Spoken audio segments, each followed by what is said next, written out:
भारत और कनाडा के बीच तनावपूर्ण समय में देश का लेफ्ट लिबरल वर्ग देश के विरुद्ध प्रोपेगेंडा चलाता दिखाई दे रहा है। इसमें कथित पत्रकार राजदीप सरदेसाई, उनकी पत्नी Sagarika Ghosh, urban Naxal Rana Ayub, the wire की एजेंडा बाज पत्रकार अरफा खानम शेरवानी जैसे लोग शामिल हैं।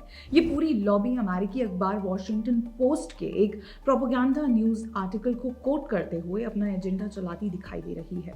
वॉशिंगटन पोस्ट ने बिना सबूत के प्रोपेगेंडा आर्टिकल में देश के गृह मंत्री अमित शाह का भी नाम लिखा है। अखबार ने लिखा है कि शाह और रॉ के एक वरिष्ठ अधिकारी ने कनाडा में खालिस्तानी समर्थकों की जानकारी जुटाने की अनुमति दी थी। Washington Post has now come out with an editorial where they are suggesting senior government officials of India were involved in taking on Indian dissidents, as they are calling them, which really were Khalistani extremists.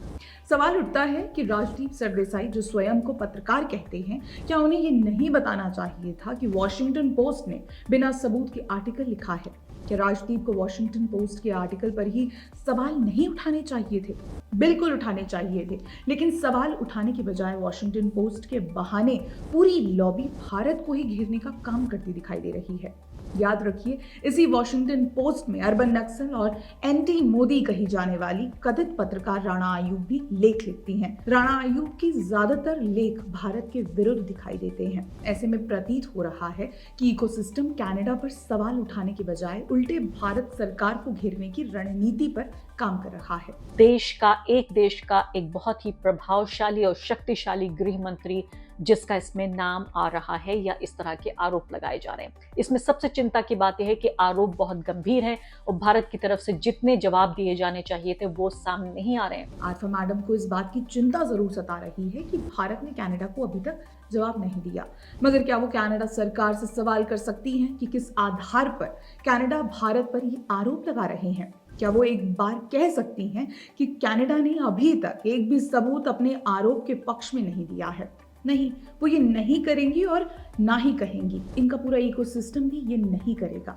ये इससे भी समझ आता है कि ecosystem की सक्रिय सदस्य और टीएमसी सांसद सागरिका घोष न सिर्फ भारत सरकार बल्कि देश की राष्ट्रवादी मीडिया पर भी सवाल उठा रही है। वो कह रही हैं कि वॉशिंगटन पोस्ट जो खबर छाप रहा है, क्या कोई मीडिया हाउस उसे कवर कर रहा है? इससे ऐसा प्रतीत होता है कि सागरिका घोष चाहती हैं कि भारत का हर एक मीडिया हाउस देश के गृह मंत्री को आरोपी करार करे, उन्हें बिना सबूतों के क्रिमिनल घोषित कर दे। याद रखिए, ये आज से ही नहीं हो रहा। ये पूरा इकोसिस्टम भारत को हमेशा से ही बदनाम करता आया है। The Modi government's policy of muscular nationalism may have led to adventurism that could include an extrajudicial, extraterritorial strike inside Canada. Judicial killing. पिछले साल पति सरदेसाई ने मोदी सरकार पर जो आरोप लगाए, उन्हें पत्नी सागरिका घोष भी पोस्ट करती हैं।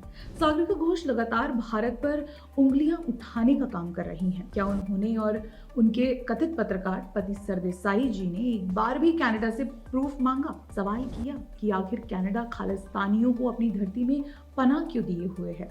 नहीं, ये तो केवल वॉशिंगटन पोस्ट के प्रोपेगेंडा आर्टिकल के आधार पर अपने ही देश को कटघरे में खड़ा करने में व्यस्त है। ऐसे में आप सभी को भी लेफ्ट लिबरल इकोसिस्टम के प्रोपेगेंडा से सतर्क रहने की आवश्यकता है। हम उनका एजेंडा एक्सपोज करते रहेंगे। आप देखते रहिए द पैम्फलेट। धन्यवाद।